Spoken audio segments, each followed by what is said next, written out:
Welcome back, boys and girls, ladies and gentlemen, to In the Eyes of Truth, the English edition. And today with us is the one and only, the ever famous Tim Kirby. In Hello English there. this time, not in Russian.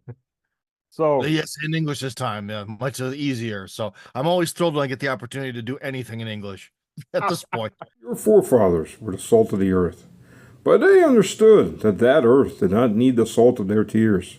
Be it the tyranny of heartless elites, kings and emperors drafting fathers and sons to their endless wars, persecution by the godless revolutionaries, or a dozen other reasons. They made the hard decision. They picked up their families and headed to new lands, to new opportunities and sometimes new dangers, crossing oceans and a wild frontier. They faced incredible challenges and traumas, and they succeeded. And now, generations later, it is you who finds himself in the same shoes at a similar crossroads as your forefathers. It is you who knows that the land you call home is no longer recognizable as home.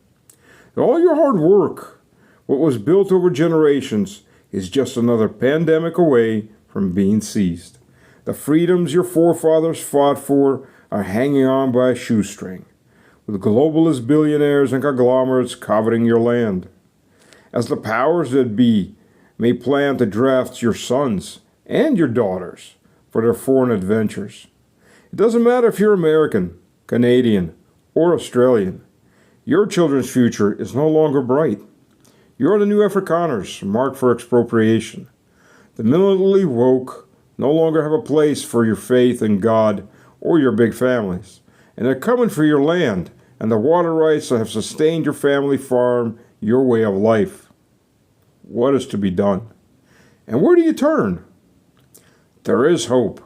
There is a land, the last great Christian land that loves farmers, loves big families, and loves God. A place where land is bountiful and very affordable. The government's not intrusive, taxes are low, and your faith and big families are not only welcomed, but celebrated. That land is Russia. And ExitStrategy.world is here to help you make this hopeful future a reality. We will assist you in organizing your move, opening new accounts, moving your hard-earned wealth across borders, procuring farmland and documents. A prosperous future belongs to those with the courage to show up for it. ExitStrategy.world. ExitStrategy.world, the new Mayflower of the 21st century. so for those of you who don't know who Tim is, Tim, for those one or two individuals that still don't know you, 5 words. Five words. American guy, Russia, media works. I don't know. I work in the media in Russia, and I have for a hell of a long time. So I'm kind of a C-list celebrity in Russia there, and yeah. So that's kind of who I am. Or as they like to say on the mainstream media, American-born Russian journalist Tim Kirby. Although I never really call myself a journalist, but I just don't want to fight it anymore. I don't either. I Yeah. have the people call me a major, even though I got to major's rank, but I turned it down. I was a captain promoter. Mm, But after a while, it's like, okay, whatever. yeah, good enough. It's just you correct people 40 times, like fine, whatever. Please Well, it's make me just a journalist is general. a good journalist is just a good one-word answer rather Yeah, than being like, well, I do media projects, I'm kind of the host of shows, and maybe some of this does involve journalism, and that's just a terrible answer. It takes too oh long yeah, and no yeah, one cares. But yeah. yeah. I started doing journalism, and I do a lot of interviews and things like that too. Plus, I'm on TV, so I'm like, I usually end up with military political expert. Oh, well, there you go. That's better. That's good. Half the That's people don't short. know what you're talking about, so like, oh, okay, just let Good it go. enough. Good enough. It's like, yeah, you can tell somebody, I'm an accountant. Nobody will ever ask you anything else about your job after that. Yeah, that's true. I never thought about that. But yeah, that's a not an ideal job. Ironically, in Russia, that's a women's profession. More One of those often than weird not, cultural things. Yeah. But I've known, anyways, I've we known want to talk about women. something I think more important than accounting and gender. Yes, I do. I want to know the air velocity of an unladen swallow in flight. Oh no, you asked me that before we started. I have no idea. I'm sorry. And I that, got ladies and nothing. gentlemen, is the degradation of Western culture. Monty Oh, okay. Python. Your answer should be African or European. At which point I go, well, I don't know.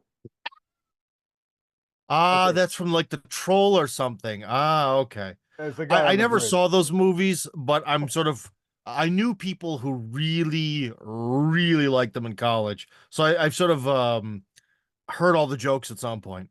Yeah, I'm one of those. Hmm. We used No, to, there's nothing wrong with it, man. I don't mind. The first time, it's one of those weird things. The first time I watched, what was that movie? A Spinal Tap. I really yeah, liked it. And then the second time I didn't. It was weird. It was kind of like a magical effect. So I can dig British humor from time to time. I'm not opposed to it. yeah. So, My wife, when we got married, she couldn't figure out what the hell. Me and my friends are quoting Monty Python a lot and all of that. She's like, well, what is it? I'm like, it's a series of movies. British humor. mm, And British humor is dry for the most part. So we sat down once to try to watch Monty Python with the Quest for the Holy Grail with her. I yeah, mean, yeah, yeah. she got through the first time she got through 10 minutes of it before she fell asleep. Ah, I got you. About Well, 2 years later, she said, let's try it again out of the blue. I'm like, okay, yeah, sure, no problem. I like the movies. That time she got to the point where I'm being oppressed. Come see them being oppressed. Come see the oppression. Inherent oppression of the state. You know that. At which point uh, she's got this look on her face, like you're not let's enjoying see. this, are you? No. Want to change the channel? Yes. Well, that's Okay. one of those things. It's like, the humor is very, I think, yeah, Monty Python's more like kind of a guy humor in a little bit. Like, yeah, it's True. definitely not for women. So their So, humor's more about life and relationships and the interactions of people, not the Spanish Inquisition. But anyways, the Spanish Inquisition. mm, Fun times. Fun times. Speaking of which, yeah. let's talk about your project. Okay. That has absolutely nothing to do with So torturing people on the wheel or making them confess. no, no, no, no, no, no, no, no, no, nothing of the sort. Well, so anyways, to get into it and just to, not take too much time. Basically, if a Western Take your foreign time. person, well, for over many years, a lot of people from the West have contacted me and been like, I want to move to Russia. And essentially, my answer to them has always been, you can't because the system won't let you, especially if you're married with kids. The system says, no, you're not needed here.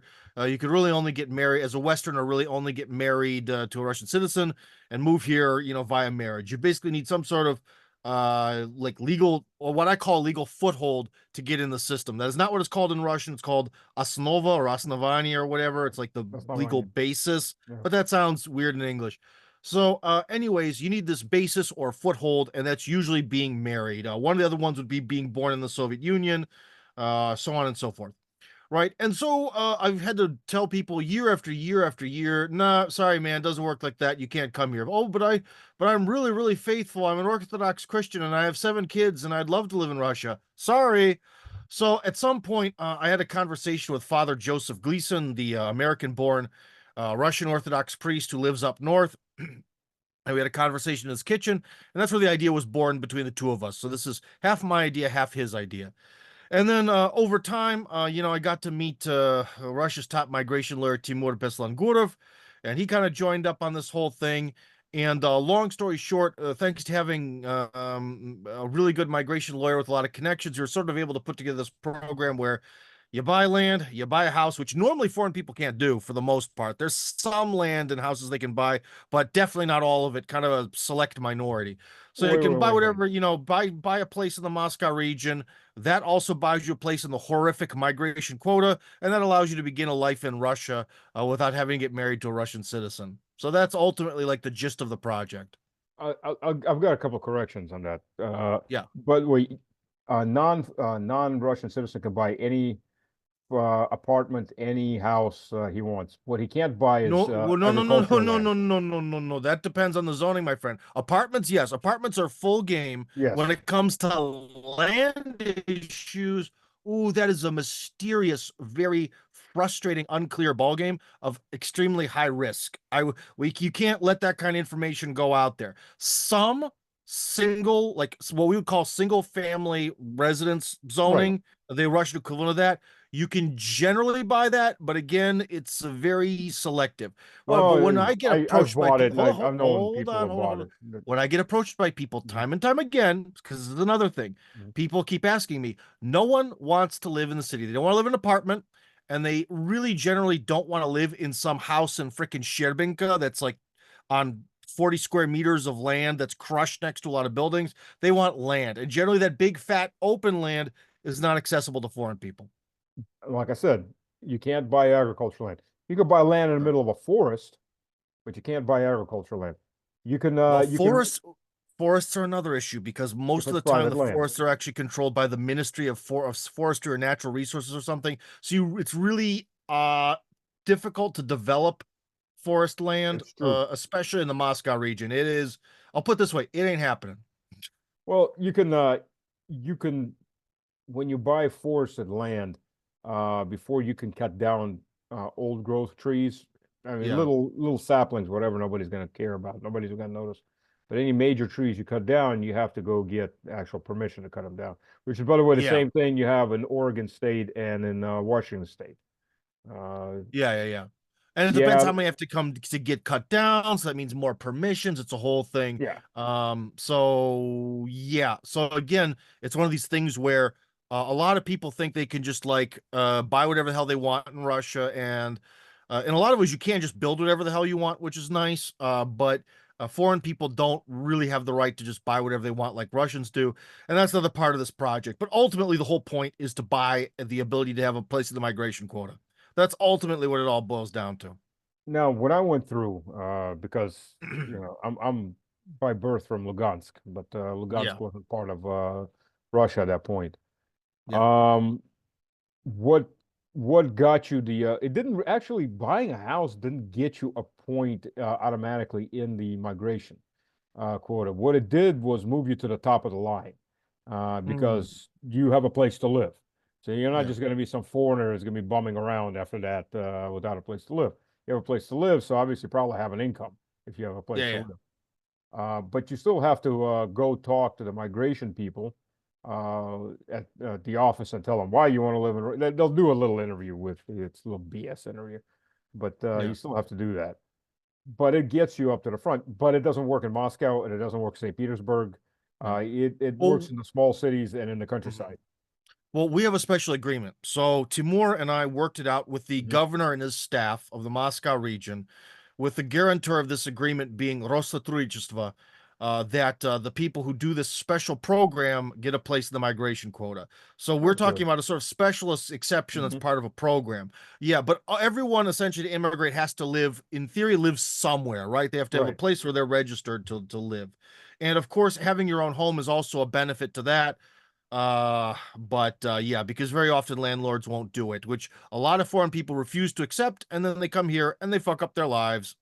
But I can't be responsible because I warn people about that all the time and they don't listen. In fact, there are like two or three people right now that are sort of like kind of fans of my work who I know are going through that issue at the moment. So you got to really, I'll put it this way, that's another reason to buy a house in Russia, because then you don't have to deal with any of that BS. It's yours, you own it, and you're registered there, and it's fantastic. What Tim's just to give a little more information that when you come into Russia, you have to be registered by if you don't own your own land, I mean, or your own house. It can't just Mhm. be land. You just can't buy a chunk of land. It has to Yeah, actually have a dwelling on that land that you yeah. can live in. You can't just say, "Hey, A here's my dwelling that the government considers a home. right," not a trailer. By the way, trailer homes in Russia don't exist. No. They're not. I mean, they may exist, but they're not considered homes. Trailer Yeah, yeah. parks don't exist. So yeah, that's right. A dwelling that is actually considered a home. So you can't put a shed there and go, "Hey, it's my home." Well, no, that's not a Yeah. house. So the government will have a say in that. When you, first of all, just so people understand, um, for the quickest route, uh, the the best the best way for the quickest route to get onto the quota system is not to be in Moscow and not to be in St. Petersburg and probably not to be in the Yekaterinburg. You need best places to be in the countryside Mhm. or be in one of the smaller cities. Yeah. 'Cause Well, one of the problems is remember, I know this inside and out, and what you're saying, it makes sense on the surface, but there are many regions in Russia where the migration quota is like 20 people a year. right, that's also And so true. even if you try to like beat the game by going somewhere where there's less interest in immigration, the quotas are so tiny that you still can't get in. There's really the idea of trying to like beat the quota is just really not very viable. Timur can even tell you the tale of one American guy he knew who tried on his own to get through the migration quota of the Moscow region 17 times and failed 17 times. Only after sort of like using his services and Timur trying to like get in there and really negotiate this thing out with the powers that be, that he got accepted on the 18th time. But so, and also the migration services that aren't around Moscow and St. Petersburg and the region that goes around both of them are just usually dismal. It's even worse. Depending where you're at, true. I'll tell you this. First of all, this isn't across the board for everyone. It's very much depending on your country. If your country doesn't have a visa requirement with Russia, Brazil, for example, Tajikistan, a lot of the work labor migrants, they come in from Central Asia. They don't have visa requirements. So any country that does not have visa requirements with Russia, Brazil being one of those countries, you can come in and you can get a patent for work, a work patent. You have to have basic Russian. It's not a very high level of Russian, trust me, No. to get through the very basic exam. But for people, for those types of people, you can get a patent, which allows you to work. You have to find a job and hire and sign a contract with whomever takes you on. And then while you're at that, that legalizes you, and then you can go ahead and try to go through the quota system. One other way to get to citizenship in Russia. But one thing I just want to point out, those patents are no, the patents don't give you any rights to immigrate. That's why they Right. created them. Right, but while you're on Yeah. a patent system, you can put in for RVP, which is temporary Yeah, you can try to residency. like make them repeat Right. over and over and over and over again, but man, that is one hell of a process. Well, it's for some people. Yeah, it's for desperate migrant workers. Well, You know. desperate migrant workers, a lot of them got citizenship Mm. through the patent system. But again, patent systems is pretty limited. You've got outside of Central Asia, the two top countries that come to mind with that can get patents is Brazil and South Africa. Mm. And I'm not sure, there are probably a few other countries, but it's a relatively short list. Yeah. If you're Ukrainian, you can automatic as long as you can prove that you were living in Ukraine, not that you have a Ukrainian passport, but you also have a registered Ukraine, you can get a straight to citizenship pretty fast. Yeah. That is Uh, true. Yes, correct. Mm. if your country is part of the Eurasian Union, you can live in Russia as long as you want. It's like the European Union, and they can go to each other's countries. So Belarus, Tajikistan, countries like that. Americans have the easiest out of the countries that require visas.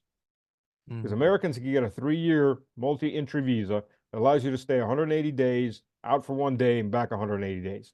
Which is Yeah, that's a nice setup. Yes. it is. Nobody else gets that, which is interesting. That's how. I Well, mean, that's because it's reciprocal, because the United States offered that to Russian citizens. did it? That was the deal from the Obama regime. But one thing I just wanted to for your viewers, which is important, is guys, this thing about the patents. I know it's because here's the problem, Stas.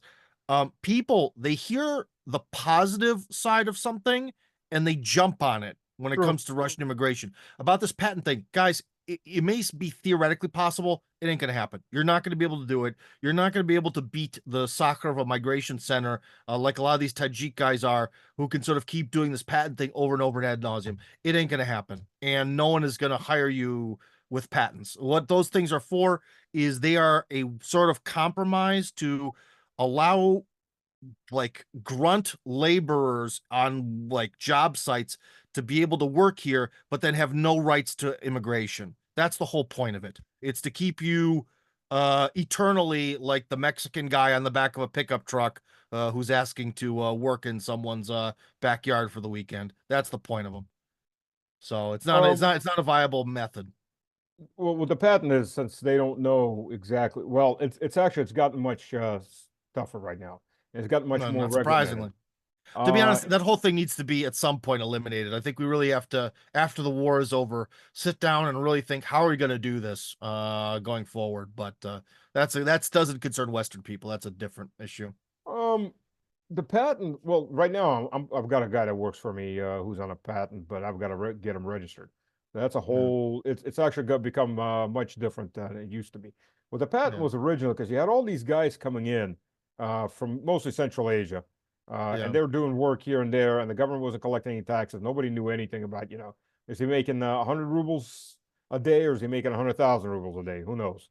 yeah, So what the yeah, patent was originally for is that you got the patent, and then you pay a monthly renewal for that patent, right? You yeah. pay you pay like a 20,000 ruble fee to get the patent, and then 7,000 rubles every month, or 8,000 rubles every month. So basically, the government's just guessing at what your salary is, and they're taking Mhm. taxes off of it, basically. Yeah, yeah, Now you also have to have medical insurance, which it's relatively cheap, and it really yeah, doesn't cover anything. So, like, no, yeah, it's one of those check off the block things. yeah, yeah, yeah, But yeah. you have to have a job contract now. If you're not contracted, you will get deported. Sooner or later, you get caught and you'll get deported, and it's up to from a 3 to 5 year ban on reentry. Mm. Uh, so you have to have a contract now, and the contract has to get registered. So I've got to drive this contract this week, as a matter of fact, down and get it registered. Yeah, yeah, Uh, yeah. one of those things you got to do. Registered so that they know where the foreigners are, Mhm. the government, that is. Yeah, Now, what happens when you get RVP?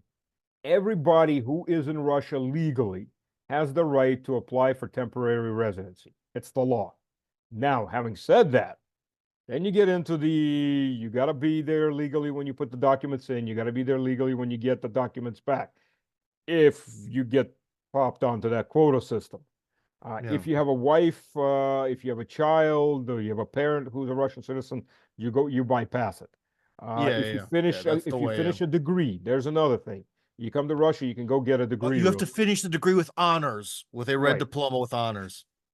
But while you're doing the degree, you can try Yeah. to do through the RVP too.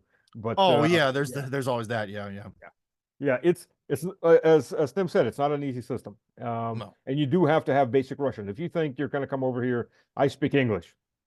Yeah. Good. I speak Portuguese. Oh, good. Yeah, I speak Spanish. Great. And you're Yeah. not going to get a job. You know, here's a Yeah, shovel. that's the way it is. A lot of people really underestimate that. Like they don't take it very seriously, and it is dead serious. That's something you really have to do. Absolutely. There are a few jobs that'll take expats that don't speak much Russian, but half of those are scam jobs and call centers. So Oh, really? I see. Okay. Well, and yeah, also teaching English, which some yeah. people like it, but I found that was probably the worst thing I've ever done in terms of a job. I absolutely hated every minute of it. So. Do you have any interesting students? Well, it was for the company that ran the Chupa Chups lollipops. That was like I worked for them for a teeny tiny bit, but ultimately it's kind of like a whole like again, you're on YouTube, so I have to use the proper terminology. A sort of like let's just say how can you say this in polite English? Lady of the Night and her overlord. You know what I mean? That's the thing. The overlord gets the majority of the pay and you don't get squat because it's organized by all these organizations. So you're really not treated very well. To teach English in Russia, you really have to become like an independent contractor. But the thing is, Stas, especially last Yeah, time I was at Timur's office, there are so many Western people trying to immigrate here. I think at some point the market is going to become so saturated that teaching English won't be viable for anyone anymore because there'll be, 20 candidates for every position. So, yeah. I think it'll still be viable. It just won't be viable in Moscow and the big cities where everybody wants to live. It'll be Well, yeah, well, viable in that's especially somewhere. too about where people want to live. That's also a thing too, is that Western people, no matter what they tell me, ultimately, when they really think about how they want to live, they want to live around Moscow and St. Petersburg. They don't want to live anywhere else. And it doesn't matter. I know probably someone's listening. It's like, how do you know? How could you say that? I want to live down south where it's sunny. The migration services will let you live down south, and you don't know really what it's like. So it's one of these things where You kind of have to. I tell people it's best to just start your life in Moscow and St. Petersburg, and if you really, really then want to go down south of citizenship or wherever the hell else you want to go. So Krasnodar is actually a pretty good city down south. I know several Americans who live there or live there now. yeah. It's a very fast-growing city, but the other cities are more difficult. If you don't have English, if you don't have Russian, they will be much more difficult Oh because yeah. nobody's gonna Oh yeah. cater in the bigger in St. Petersburg and Moscow and Ekaterinburg, they'll cater to you somewhat if you don't speak Russian.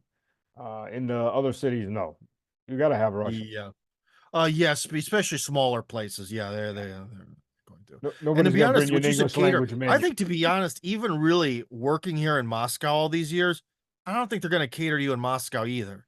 Like maybe on the street, like if you're like, "Hey, help me, show me where this thing is," someone will try to help you in English. But in terms of work, get good or get out of here. That's like literally how it is.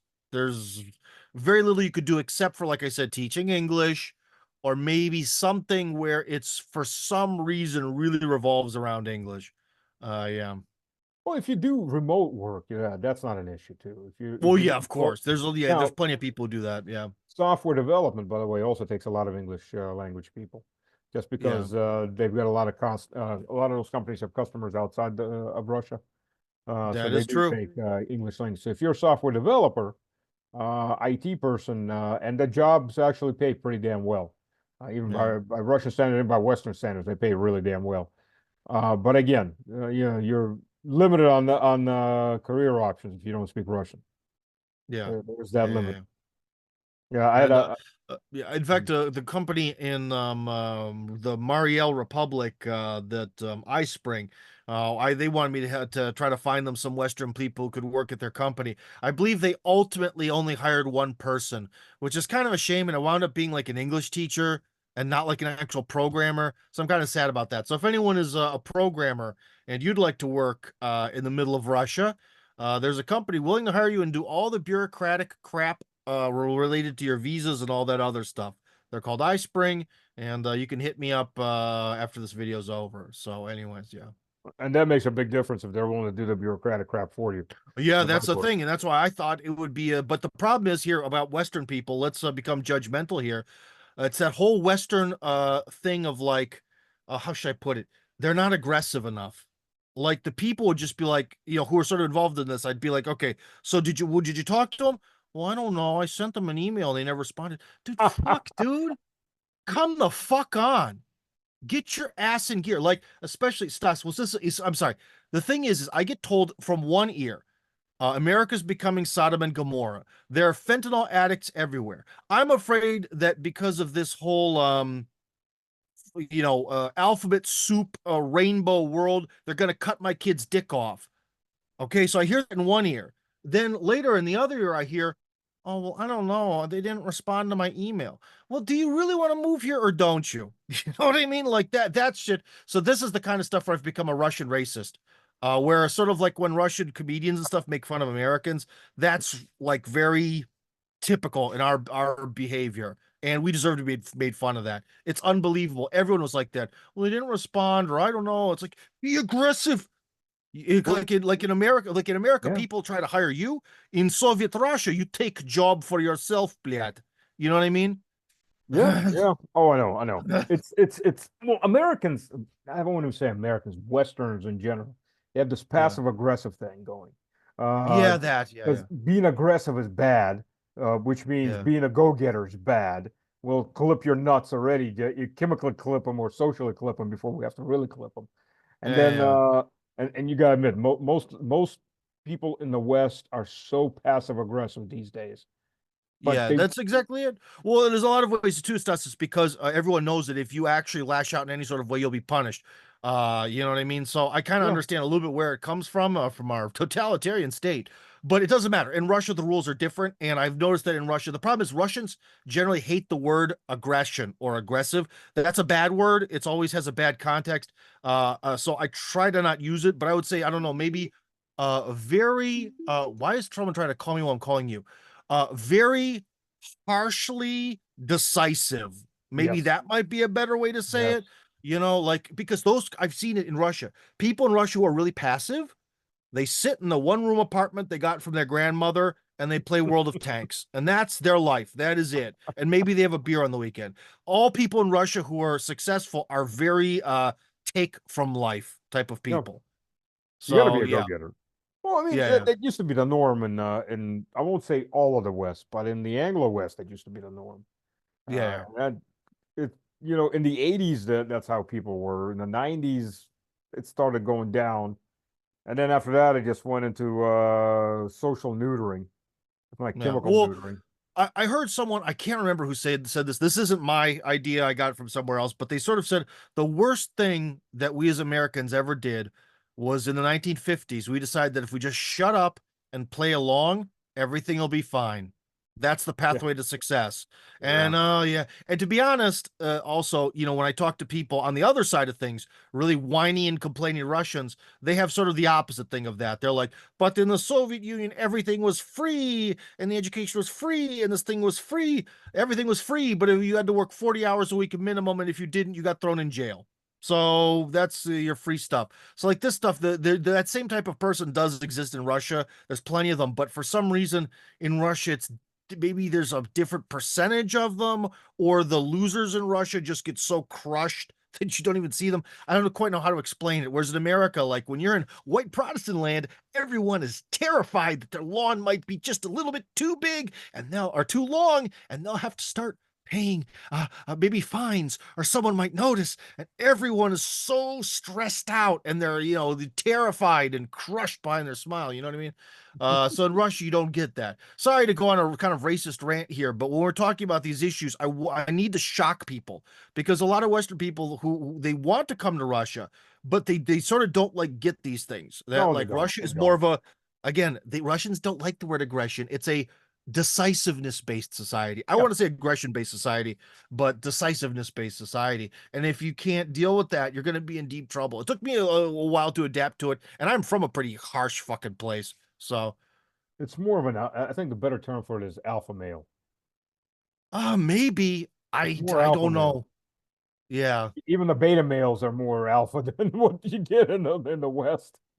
Kind of. It's Well, I don't know. Dude, like I've been read certain like Western authors where they try to say that somehow Russia is deep down like a matriarchy because there's babushka and she's really demanding. But I've never seen that. I always see Russia, generally Russian society is based on this more like stereotypical kind of guy attitude, and that's sort of yeah. what runs the show. So I don't know.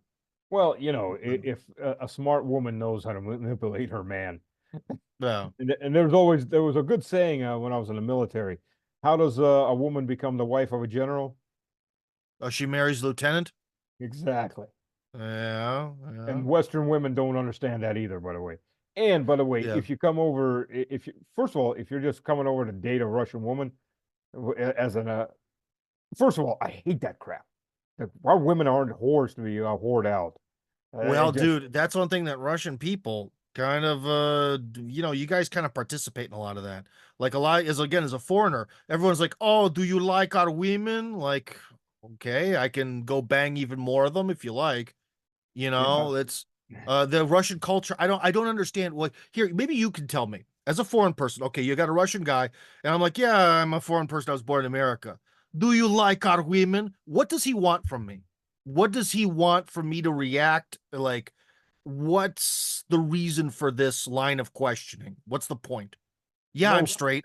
no friggin' idea. Oh, okay, okay, good. I never asked that kind of question to anybody. No, I don't like, because the other thing too is it's just stupid. It's like, okay, so say for example, it's like, yeah, there's a lot of attractive women in Brazil. Okay, you get married to one of them. Do the other ones matter then? Like, who cares? The others, then the other however many millions of them there are out there don't matter once you already found one to be with. So it's just weird. I just don't get that as this like reason to live here, unless you're just a real lecherous sex addict that has to have all women be pretty, or something like that. I don't know. Well, no, So. I don't mind having women pretty. It's better than going out on a Well, beach in the it's good. It's U.S. good where for it's society. Yes, it yeah, is. It's good for society for women to be yes, it feminine is. and for us to fulfill our roles and stuff. Yes. It's much Yeah. better than when you have to go and male, female, or what? What am I looking No. at? You know? Yeah, there is a little bit of that in the Moscow metro, especially when you're downtown, but not in Yeah, the rest of the lately, country. yeah. But Mm, that's a minority thing. yeah, Yeah, yeah. in Oh, New dude, I York went these to play days. a I went to play American football against the Perm Tigers. Man, Perm is the most masculine place I've ever seen. Even the first off, their team has the best physical conditioning of any team I've ever played against here. And secondly, just the normal people there are everyone is jacked. Everyone. All I don't know, there must be some kind of like something in the water, but like, I got off the game and I was walking to go buy something to drink, and there were just kids like dragging radiators, I guess out of boredom. I'm like, wow, these kids are on a way different level than kids in Moscow. Just filthy white kids dragging radiators and shit. Like, man, that's one way to play. Just 50-kilogram radiator, just drag it one-handed at 6 years old or whatever. Ugh. So yeah, Ah. people outside of Moscow are definitely built different. Oh So yeah, well, Russia outside of Moscow is built different. It's like going to New York, You get out of New yeah, York. yeah, yeah. There's a lot of that. Oh So yeah, yeah, Americans, I know them. I have lived in New York for half a year. Dude, you don't yeah. know Jack, Or it's like going to Paris. Right, yeah, that's the French. Right, that's the French. Oh Yeah. yeah, yeah, you definitely get, and that's another thing too with it. What again, on sort of the other side, when a lot of Western foreigners come here and they, everyone has the right to show the side of Russia they want. I think it's good. We're making a lot of videos. There's a lot of bloggers right now showing what Russia's like, but I kind of don't like when a lot of people are like, Russian culture is the Bolshoi theater. It is the theater and the ballet. I'm like, that is true for a small percentage of society. Like I don't know. It is a part of the culture, but I don't really think that that's what you need to say is Russian culture. It's just a part of it, It's a perhaps a part very of it. small part. Uh, Well, if you're talking Bolshoi, it's a very because small part, considering how much the the tickets cost majority there of the these people days. I know. The tickets of the Oh, Bolshoi are that I don't know. I don't know. Uh, I like Ivan Grozny share a skepticism of the theater, and so that is definitely not my thing. That is Russia's first and eternal gay bar, in my opinion. So not interested. No, I like opera, but yes, ballet is yeah. And it came over from post-Renaissance Europe, and in all of its Yeah. Well, one stuffed thing I sock in can the say is we crotch actually greatness. we actually many years ago filmed about the ballet, and there was this guy who had super ultra thin guy, like he looked like that shaman singer but even skinnier, and they're all dancing around, and I was kind of like, and everyone is a little bit like this even though they speak Russian. And then at the end of it, we were filming about the life of this really famous ballerina, and she's like, well, yeah, me and I don't know what his name was, Ivan and we're getting married. I was like, so inside of me I was like, what? What? It's like he's like, I'm a real man's man. This is my bitch now. We're gonna get married and have a bunch of fucking kids. Like I was like, wow, that blew my mind. So who knows? Maybe also I do know one guy who does work in the theater, and he is the most like lecherous skirt chaser I've ever met. So that's another thing that also blew my mind. I was like, so maybe I'm wrong. Maybe the theater in Russia is this bastion of pretty heterosexuality. I don't know, but yeah, I think the blew my accent, mind. the lisp is more like a career-centric type adjustment. You know?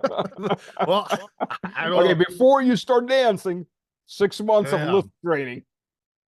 Something like that, but yeah, but they got married and stuff, and I guess at some point she's gonna have kids, but that's gonna be the end of her ballet career. So Oh yeah, I don't yeah. know, but that was like 5 or 6 years ago we filmed that, so maybe she's already done because ballerinos don't last long, so maybe she's already Oh. mom.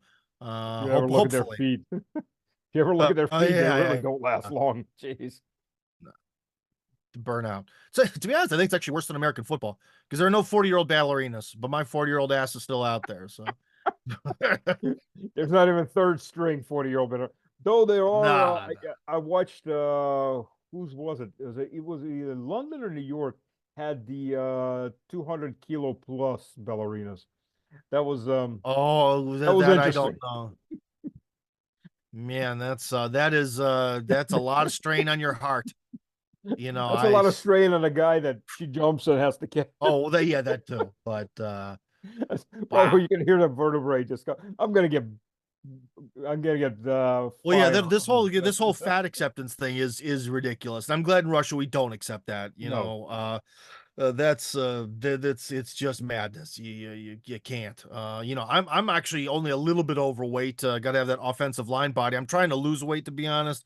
But and even me, I'm kind of feeling like, yeah, I'm a little overburdened here. I need to lose weight. I don't know how people can be morbidly obese like that. You very rarely in Russia see someone who's like truly like that kind of fat. You Well, see plenty of pot yeah. bellies, but you don't see people like that very rarely. And I can't. I hate the pod bellies. Like, dude, just go stop drinking the beer and go have a run, or just go do something. Walk more. Well, I'll tell It's you one thing.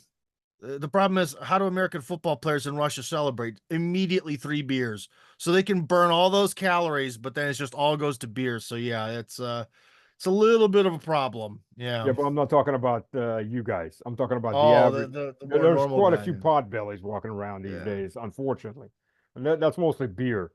But Uh-huh.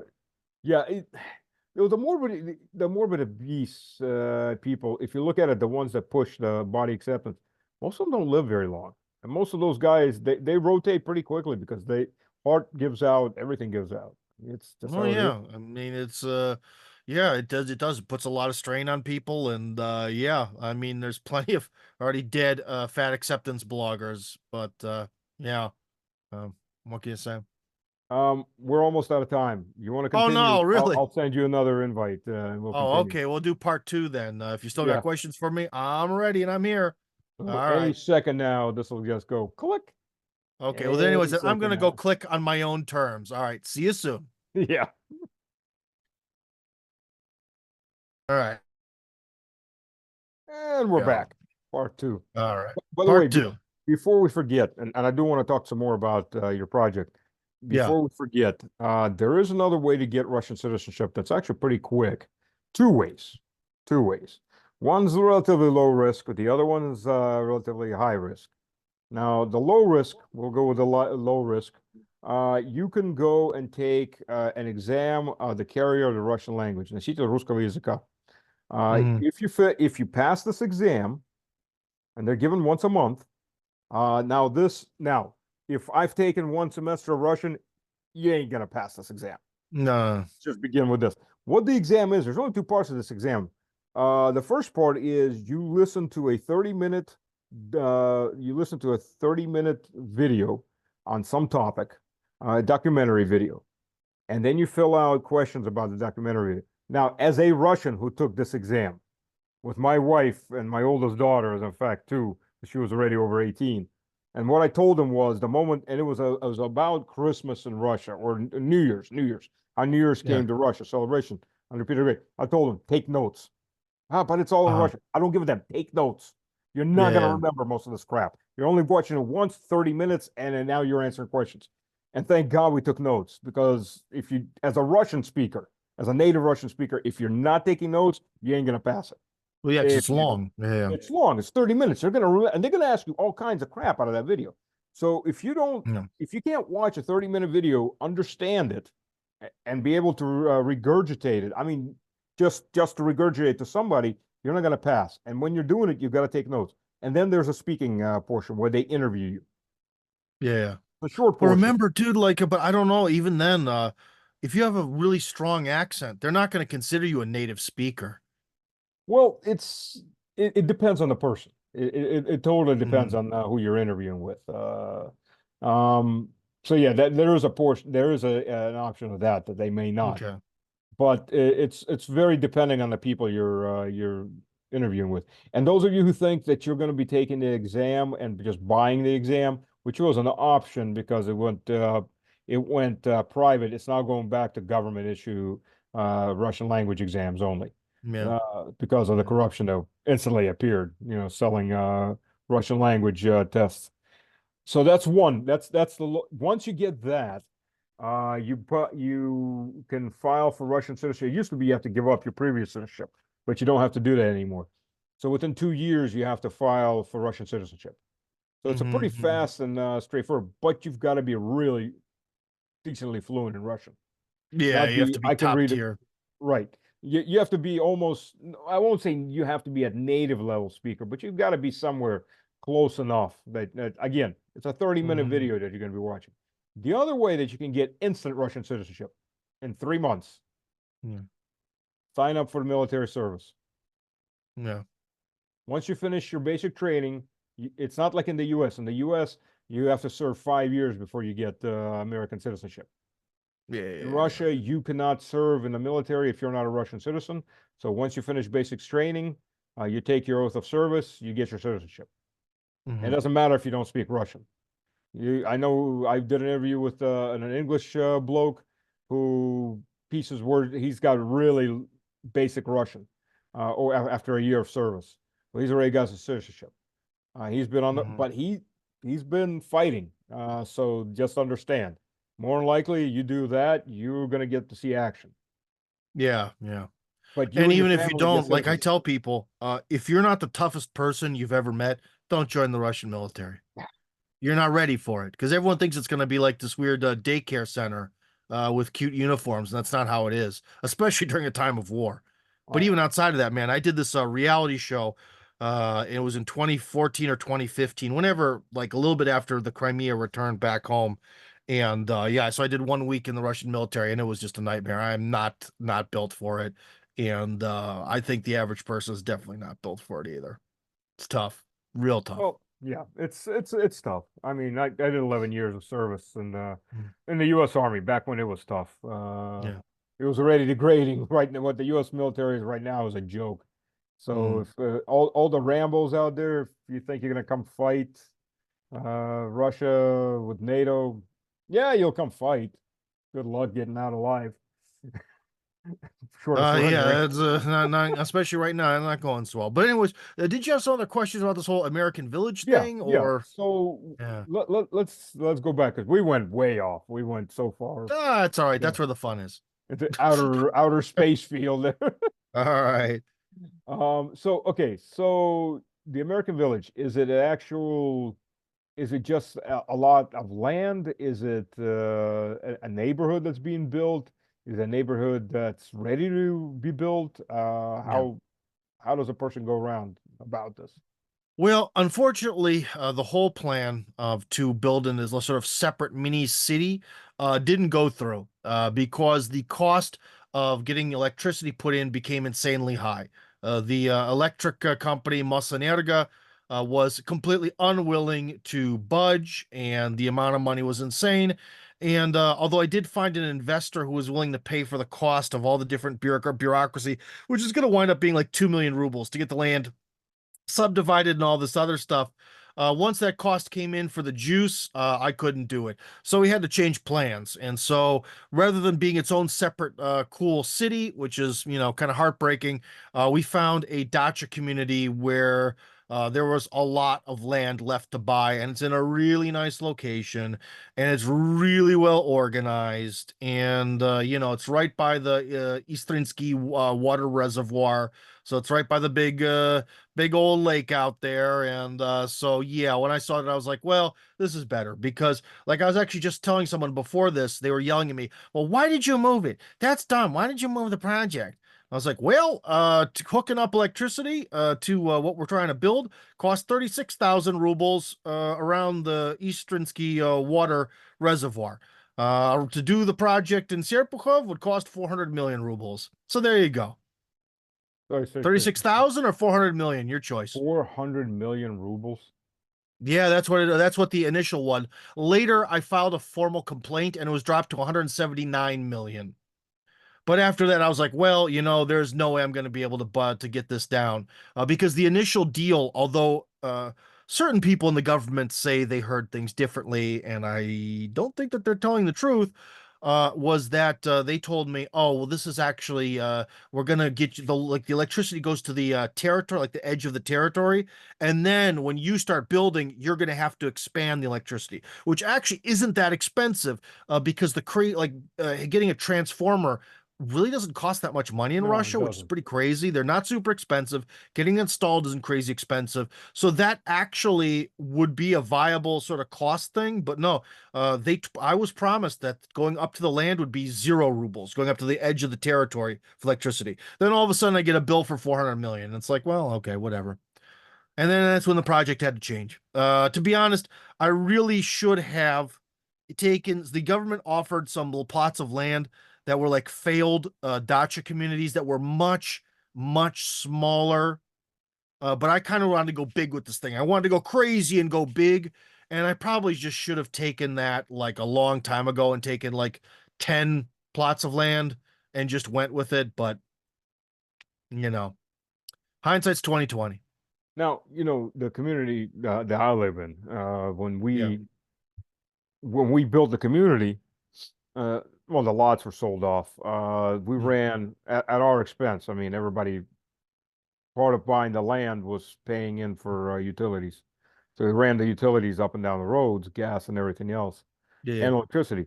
So yeah, we paid for the transformers at the Hmm. edge of the territory. Yeah. Um, but yeah, I think it was, well, granted, this was 2013, so it's 30 to 1. But I think it came out something like about $10,000 per person. Yeah. Oh, That's per house. that's well, But yeah. that I mean, also you're kind ran of gas and that also ran water.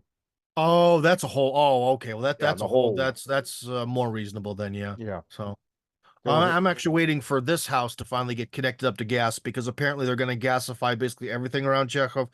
So I am waiting for that, and I am willing to pay whatever minor cost it's going to be it 300, $500. It'll be worth it to get the thing set up, but that's not a real priority. But about the American Village, we found a place, that had land for, still has a lot of land for sale, and they have everything. The gas is there, the electricity's there, they have their own sewer pipes, they have their own security. And so, yeah, so that's the problem is that initially the American Village was supposed to be a really pretty speaking Russian, like economy grade project where the land should have in theory been free, and then you have to install your utilities and build the little houses. And I thought, this might be in the, who knows, like 6 million ruble range or 5 million ruble range per house or something like that. But ultimately, it's really gone up there. It's more in the like 14, 15, 16 million ruble range for the land and the house and the whole shebang in one, you know? And so that winds up being what, like $150,000.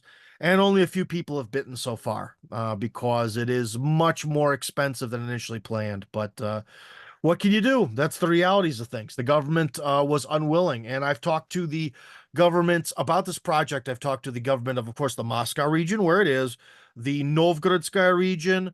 I believe there was a conversation without me in Nizhny Novgorod, in Bashkortostan.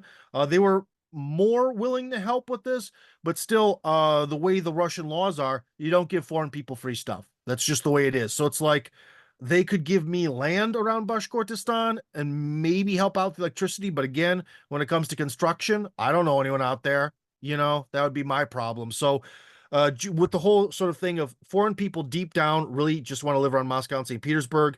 And I know a guy who runs a construction company in the Moscow region who I trust, and we have a really good relationship with the powers that be in Russell and the Moscow regional government through Timur. That sort of like culmination of factors made me just say, okay, Moscow region. Oh, I also went to see not the governor of the Kaluga region, but like one of the county heads.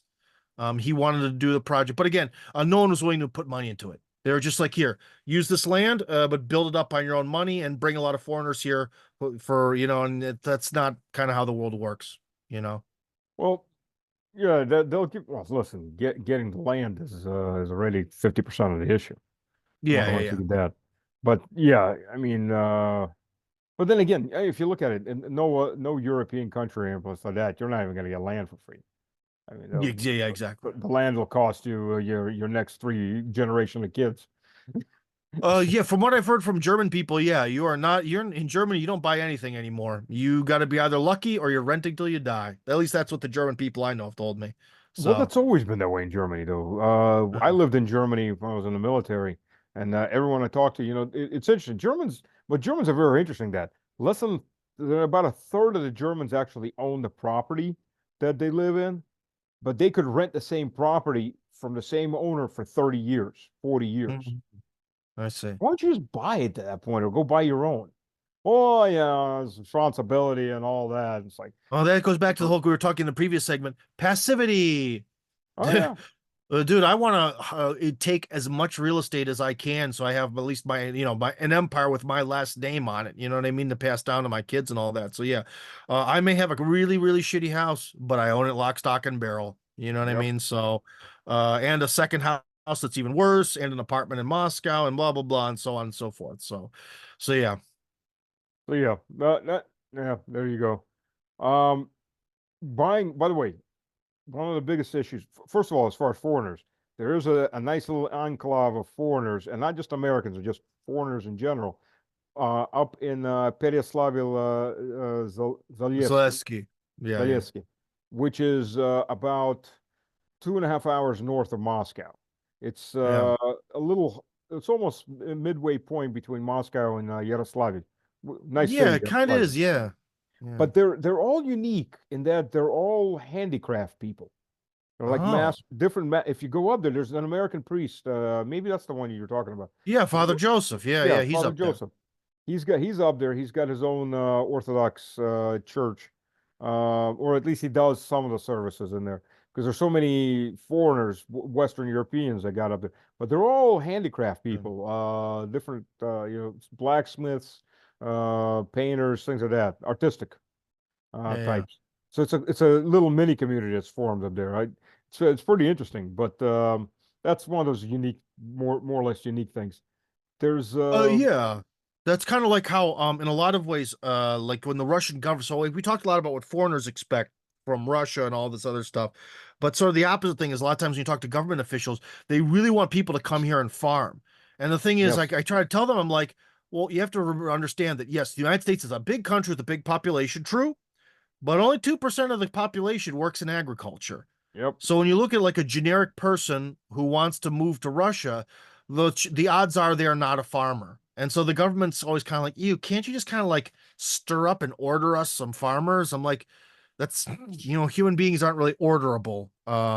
So yeah. So that's well, definitely what the regions, when they talk to me, they really would like to have people come here and farm. That's number one. right. Why that's number one, I don't quite know, but that's what gets the government excited. Well, probably because there's about 200 million acres of land that needs to be farmed. That's Oh, are there?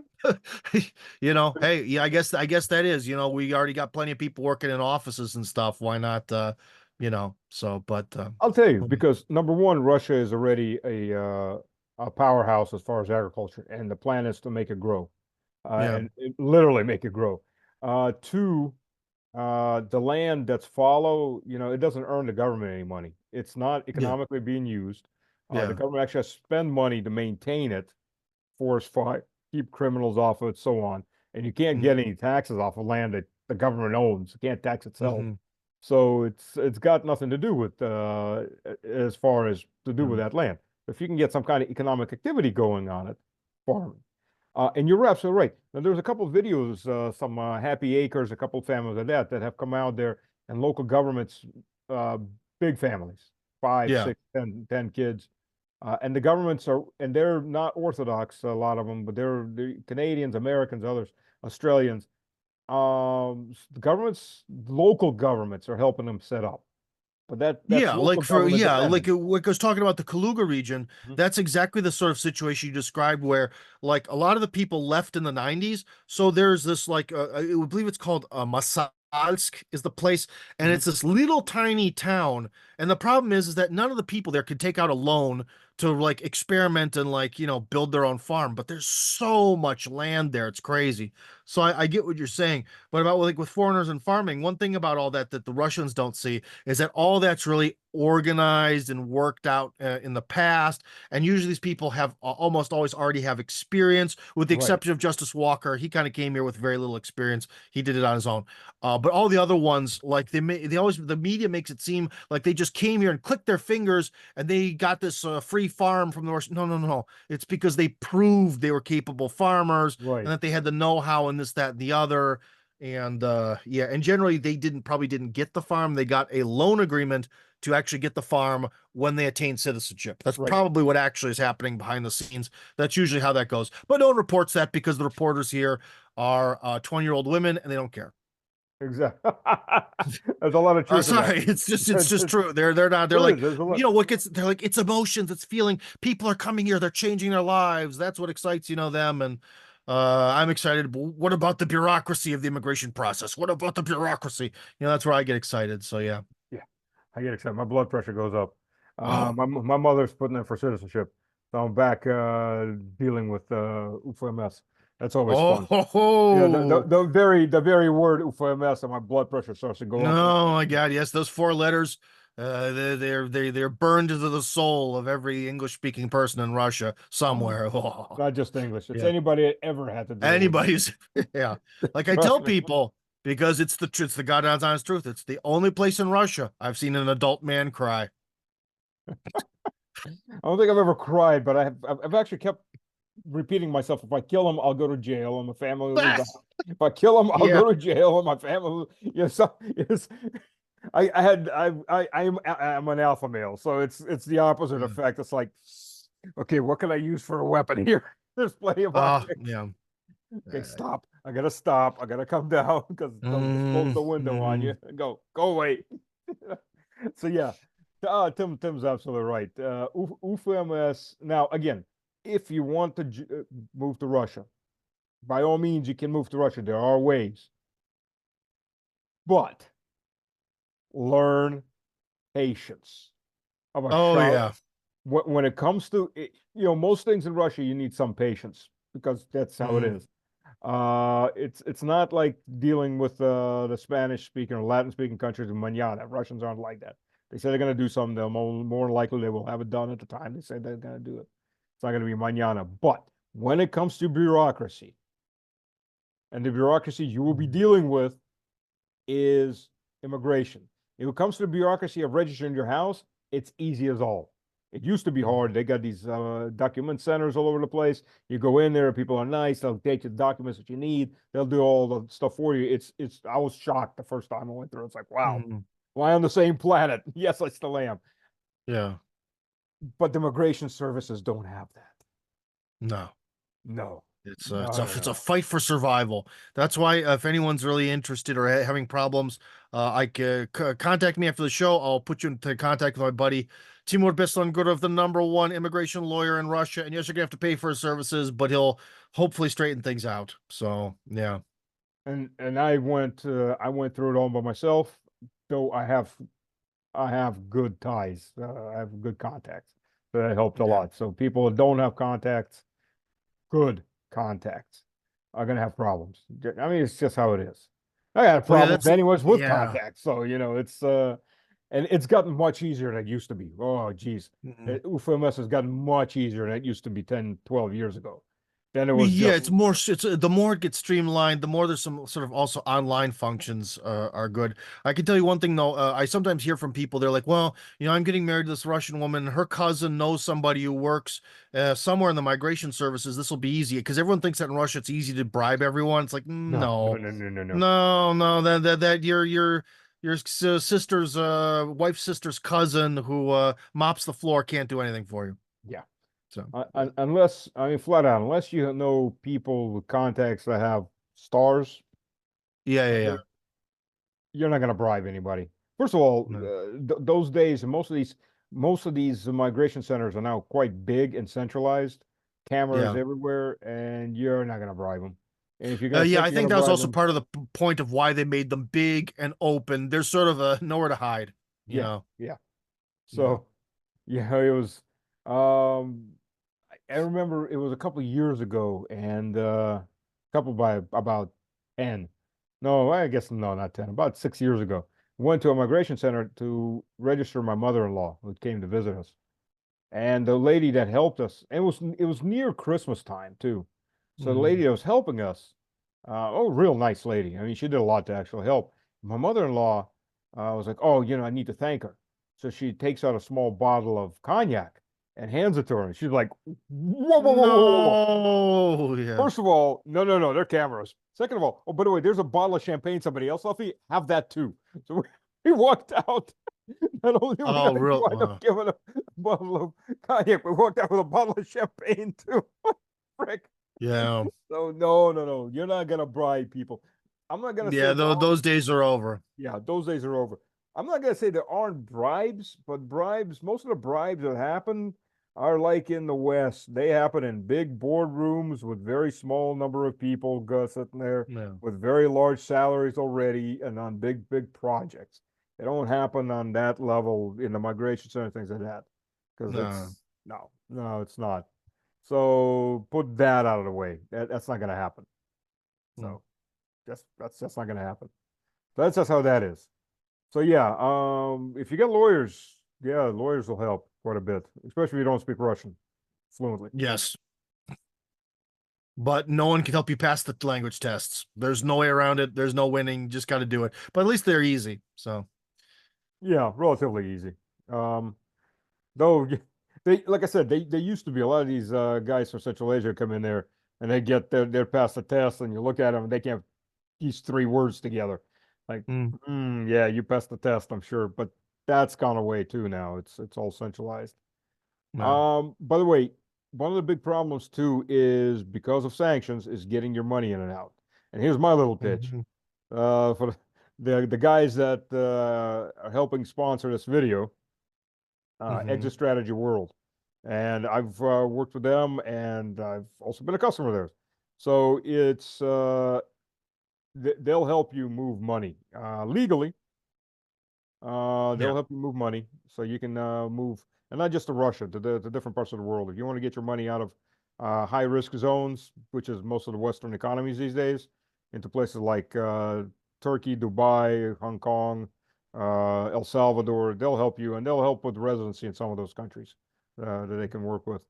So Well, yeah, there's guys, because no that matter pitch. what you do, I think that unfortunately that day when the dollar eventually does kind of bite the dust might be starting to get close here. Oh And yeah. right now, the dollar is very strong to the ruble, as in, if you would want to do something like the American Villager, who the hell knows, something in Russia that involves your Western money, be it an immigration thing, be it something else, now's the time to strike.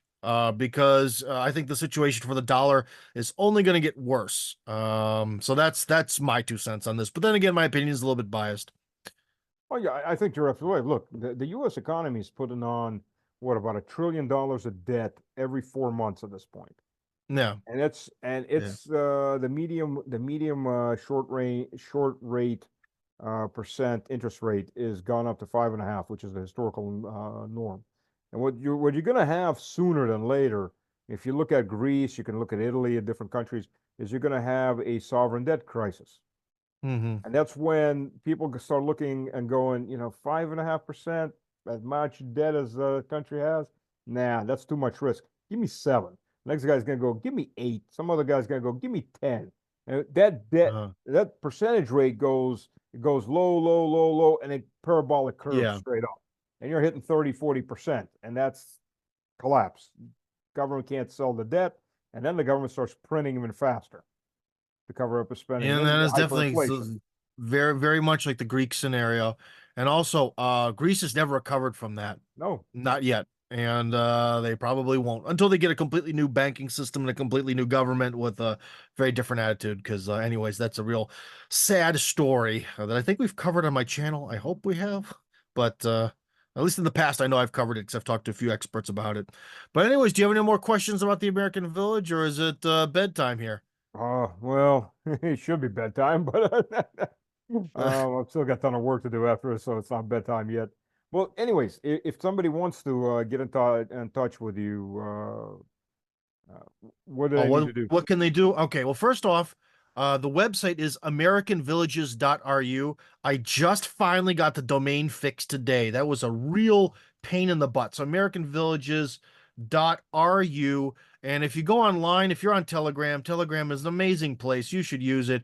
Our group is called American Village Serpukhov, and it'll say official. The problem is it used to be in Serpukhov, so I gave it a bad name. So t.me/American Village Serpukhov, spelled without the stupid K in Serpukhov.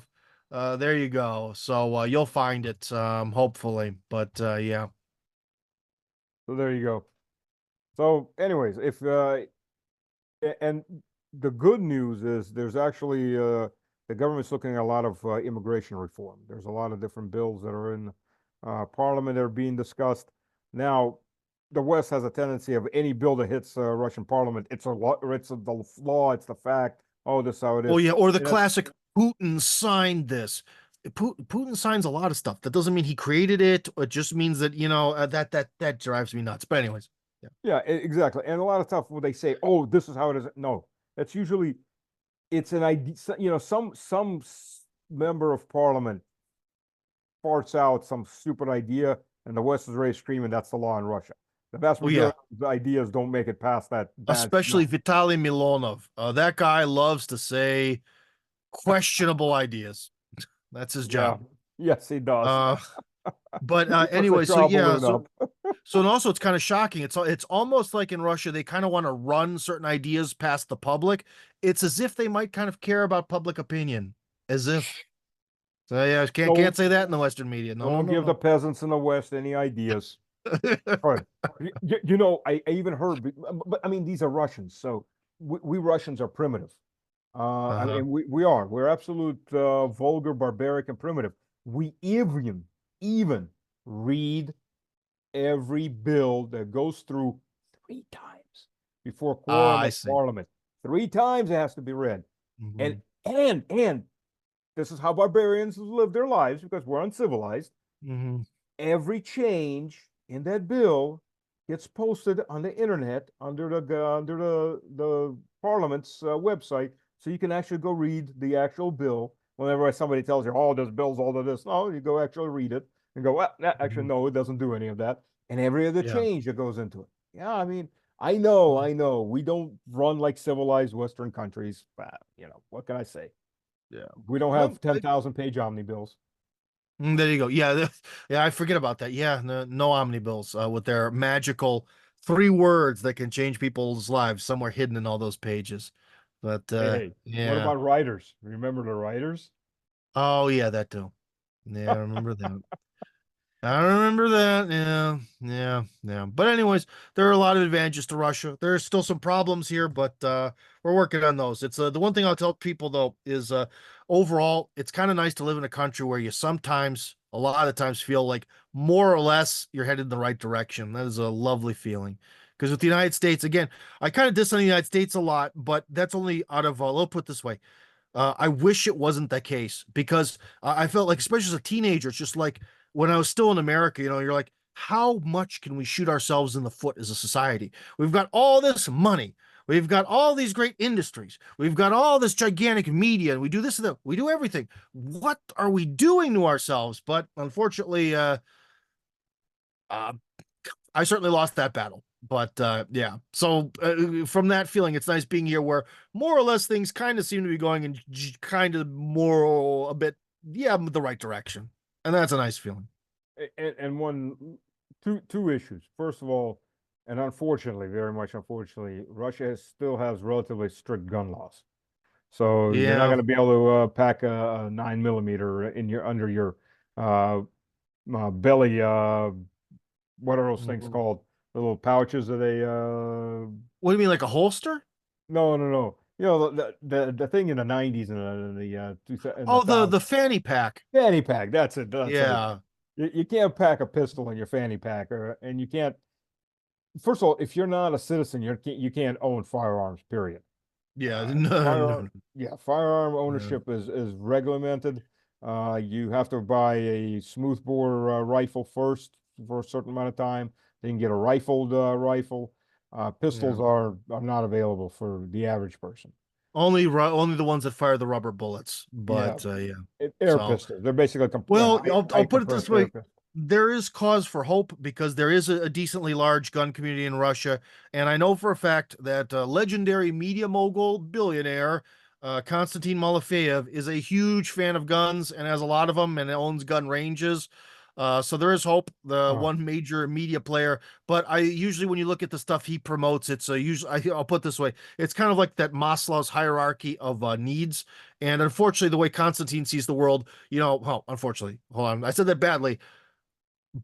Unfortunately, from the standpoint of people who are really into guns, the base of everything is Christianity. That's really what he's trying to promote. Then the economy, but I think somewhere he'll eventually get to his love of guns. So we have a lot of hope, a lot of faith in Constantine that he'll eventually get the job done.